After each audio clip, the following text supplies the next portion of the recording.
Hello friends, my name is Julica Hermann de la Fuente, and this short video is about covenanting. Thank you so much for agreeing to facilitate the Wellspring programs. I hope that it is as powerful for you as it has been for me. And I want to give us an opportunity to think a little bit more about what role does the covenant play in creating the container that's going to give you the richest and deepest conversations possible in your groups. Usually, when Unitarian Universalists get together to covenant, there's a couple of things that are fairly common. One, someone shows up with a list of agreements, everyone looks it over, they read it out loud, maybe they take turns reading each bullet point, everyone says, fine, good, let's go. Two, we assume that the people in the room are all the same. And usually what that means is we assume that all the people in the room are white. So when we say, I'm going to take risks, that is a covenant that helps white people push themselves. But I have heard colleagues of color say, I take risks every day. I need to pull back and take a rest. That's the covenant that I'm making with myself.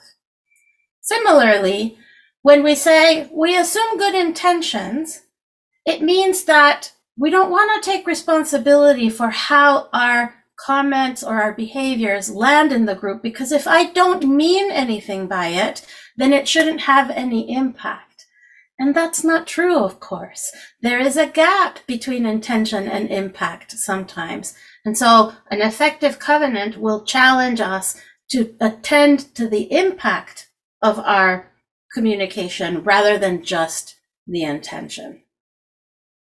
I think also it's important to separate safety from comfort. Yes, it is important to create a fundamental container of safety, and by that we mean a container where you can trust that other people will honor and respect your experience, will treat you with kindness, will hold your experience confidential. All of those things are important. But when we say, therefore, I always need to be comfortable, I always need to feel cozy, then we are not creating enough space for us to challenge ourselves and to do the deep spiritual work that these programs are really preparing us to do.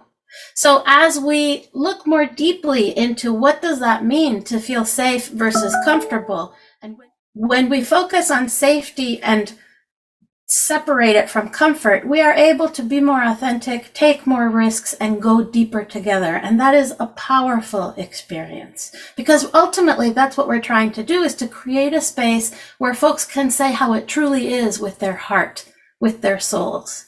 And that's where the growth happens, right? So I encourage you to help your participants play with discomfort and curiosity. I encourage you to build bold spaces rather than focusing just on comfort or safety. And I hope that you find that sweet spot of learning that is somewhere in between total conflict avoidance, everything is safe, I'm not really going to say what I mean, and pushing people so far that no one can participate because it just doesn't feel it just doesn't feel safe enough to be that risky. So may you find that sweet space of learning, and may your covenant support you in that process. Blessings on your groups and your facilitation, and thank you again.